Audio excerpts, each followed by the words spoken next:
আসসালামু আলাইকুম ভিউয়ার্স, আশা করি সকলেই ভালো আছে। তো Realme 10 Pro স্মার্টফোনকে সদ্য চাইনিজ বাজারে লঞ্চ করা হয়েছে। তো এই ফোনটির 8GB 256GB ভেরিয়েন্টের অফিসিয়াল প্রাইস রাখা হয়েছে 1600 ইওয়ান, যেটি ভিডিওটাকে কনভার্ট করলে 23,000 টাকা দাঁড়ায় এবং ইন্ডিয়ান রুপিতে কনভার্ট করলে 18,000 রুপির আশেপাশেই দাঁড়ায়। তো এই ফোনটির যদি হাইলাইটেড ফিচার্সগুলো নিয়ে কথা বলতে চাই, তো এই ফোনটির ভালো ডিজাইন এবং বিল্ড কোয়ালিটির সাথে এখানে ডিসপ্লে কোয়ালিটি কিন্তু যথেষ্ট আমরা ভালো দেখতে পারবো এবং এই ফোনটির রিয়ারে থাকছে 108 মেগাপিক্সেল ক্যামেরা। তো এছাড়াও কিন্তু এই ফোনটিতে আরও আকর্ষণীয় ফিচার্স থাকতে যাচ্ছে।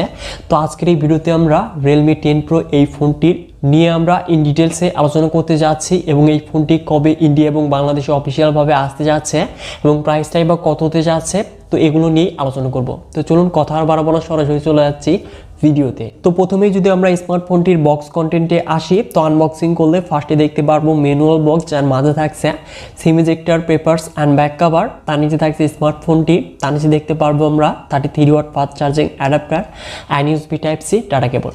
তো এই কিন্তু মূলত হতে যাচ্ছে বক্স কন্টেন্ট হিসেবে। তো এবার যদি মুভ করা যায় স্মার্টফোনটিতে, তো এই ফোনটির ফ্রেম এবং রিয়ারে দেখতে পারবো আমরা পলিকার্বনেট ম্যাটেরিয়াল, যেটি কিনা গ্লসি ফিনিশিংয়ের সাথে আতে যাচ্ছে এবং এই ফোনটি আমরা মোট 3টি কালার ভ্যারিয়েন্টে দেখতে পারবো, ব্ল্যাক, ব্লু এবং স্টারলাইট। তো অবশ্যই এই স্মার্টফোনটির ডিজাইন এবং বিল্ড কোয়ালিটি কিন্তু প্রায় সিমিলারই আমরা Realme 10 Pro Plus এই স্মার্টফোনটির মধ্যেই দেখতে পারবো। তো কালারও সিমিলারই দেখতে পারবো। তো Pro Plus-এ ছিল অ্যালুমিনিয়াম ফ্রেমের সাথে, রিয়ারে ছিল গ্লাস, কিন্তু এই ফোনে দেখতে পারবো আমরা পলিকার্বনেট ম্যাটেরিয়াল।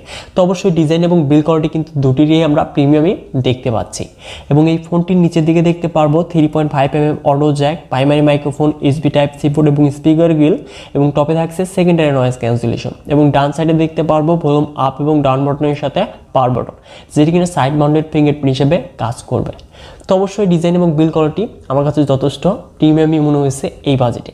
তো এবার যদি মুভ করা যায় এই ফোনটির ডিসপ্লেতে, তো এখানে আমরা ফুল ভিউ ডিসপ্লে প্যানেল দেখতে পারবো এবং ডিসপ্লে টপ মিলে সেন্টারে দেখতে পারবো 516 এবং 6.7 inches IPS LCD display panel দেখতে পারবো, যার রেজলিউশন ফুল এইচডি প্লাস, সাথে থাকছে 120 হার্জ রিফ্রেশ রেট।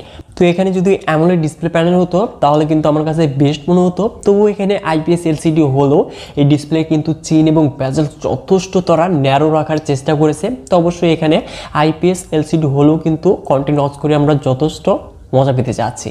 তো এবার যদি মুভ করা যায় এই ফোনটির পারফরমেন্স সেকশনে, তো এখানে আমরা অ্যান্ড্রয়েড ভার্সন 13 সাথে Realme UI 4.0 দেখতে পারবো, যেখানে চিপসেট হিসেবে থাকছে Qualcomm Snapdragon 695 5G, যেটি কিনা 6nm আর্কিটেকচারে তৈরি একটি অক্টোকোর প্রসেসর, GPU Adreno 690 এবং এই ফোনটি দিয়ে আমরা 4 লাখের কাছাকাছি কিন্তু আন্তর্জাতিক বেনিফিট স্কোরটা দেখতে পাচ্ছি।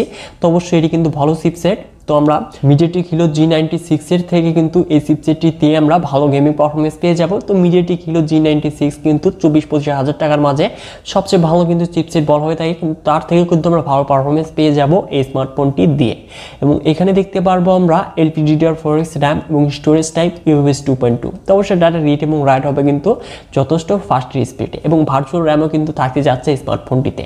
তো অবশ্যই গেমিং পারফরমেন্স এবং এই ফোনটির পারফরমেন্স নিয়ে কিন্তু আমি এই বাজেট অনুযায়ী ঠিকঠাকই মনে হয়েছে আমার কাছে। তো এবার যদি মুভ করা যায় এই স্মার্টফোনটির ক্যামেরাতে, তো রিয়ারে দেখতে পারবো ডুয়াল ক্যামেরা সেট আপ, যার মেন ক্যামেরাটি 108 মেগাপিক্সেল, সাথে থাকছে 2 মেগাপিক্সেল ডেপথ সেন্সর এবং এই ফোনটির মেন ক্যামেরা দিয়ে আমরা 1080p 30fps সর্বোচ্চ ভিডিও রেকর্ড করতে পারবো এবং এই ফোনটির ফ্রন্টে থাকছে 16 মেগাপিক্সেল সেলফি ক্যামেরা। তো অবশ্যই রিয়ারে এখানে ট্রিপল ক্যামেরা থাকলে বেটার হতে পারতো এবং এখানে যদি একটি আল্ট্রাওয়াইড লেন্স থাকতো তাহলে কিন্তু বেস্ট হতে পারতো এবং এখানে আমরা সর্বোচ্চ 1080p 30fps রেকর্ড করতে পারবো। তো 4K মিসিং থাকছে, তো অবশ্যই এটি থাকলে কিন্তু বেটার হতে পারতো।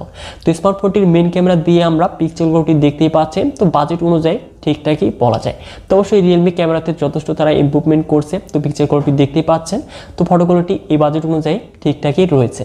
তো এবার যদি মুভ করা যায় স্মার্টফোনটির কমন ফিচার্সে, তো এখানে আমরা ল্যান, ব্লুটুথ, জিপিএস, তো সকল ধরনের কানেক্টিভিটির সাথে সকল ধরনের সেন্সরই দেখতে পারবো এবং ডুয়াল স্টুডিও স্পিকার থাকছে এবং এই ফোনটির সিকিউরিটি দেখতে পারবো আমরা সাইড মাউন্টেড ফিঙ্গারপ্রিন্ট স্ক্যানার, যেটি কিনা যথেষ্ট ফাস্ট এবং অ্যাকুরেটি ছিল এবং সাথে থাকছে 5000 mAh ব্যাটারি, যেটি কিনা 33 ওয়াট ফাস্ট চার্জিং সাপোর্টেড এবং এই ফোনটি আমরা মোট দুটি ভেরিয়েন্টে দেখতে পারবো, 8GB 256GB, 12GB 256GB।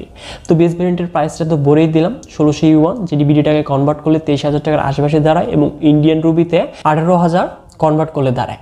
তো তো এবার কথা হচ্ছে এই স্মার্টফোনটি কবে ইন্ডিয়া এবং বাংলাদেশে অফিসিয়ালভাবে আসতে যাচ্ছে এবং অফিসিয়াল প্রাইসটা বা কত হতে যাচ্ছে। তো ইন্ডিয়াতে কিন্তু আমরা রিয়েলমি 10 সিরিজ খুব শীঘ্রই মানে এই মাসের শেষের দিকে কিন্তু অফিসিয়ালভাবে আসতে যাচ্ছে এমনটাই লিক্স অনুযায়ী জানতে পেরেছি, কিন্তু বিড়িতে আরেকটু আমাদের লেট হবে।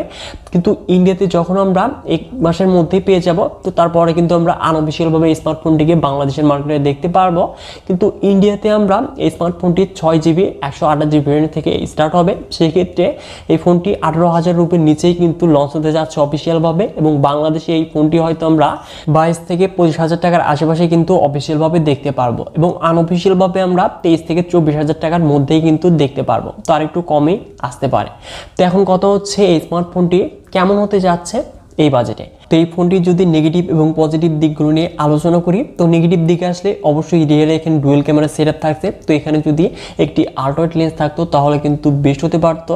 তো এবার যদি আসা যায় এই ফোনটির পজিটিভ সাইডে, তো অবশ্যই এখানে ভালো ডিজাইন এবং বিল্ড কোয়ালিটির সাথে ভালো ডিসপ্লে প্যানেল দেখতে পারবো, এবং গেমিং পারফরমেন্সটাও কিন্তু এই ফোনটির ভালো হতে যাচ্ছে, এবং লেটেস্ট অ্যান্ড্রয়েড ভার্সন 13 সাথে রিয়েলমি UI 4.0 দেখতে পারবো, এবং এই ফোনটির ক্যামেরা কোয়ালিটিও মেন ক্যামেরা কিন্তু ভালোই দেখতে পারবো, এবং ফ্রন্ট ক্যামেরাও সাথে কিন্তু ভালো হতে যাচ্ছে।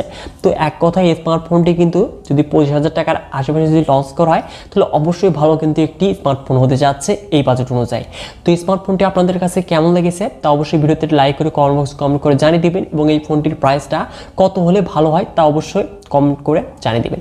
এবং এই চ্যানেলটি যদি নতুন হয়ে থাকেন তাহলে অবশ্যই আমাদের এই চ্যানেলটিকে সাবস্ক্রাইব করে হয়েছেন ফ্যামিলির একজন নতুন সদস্য।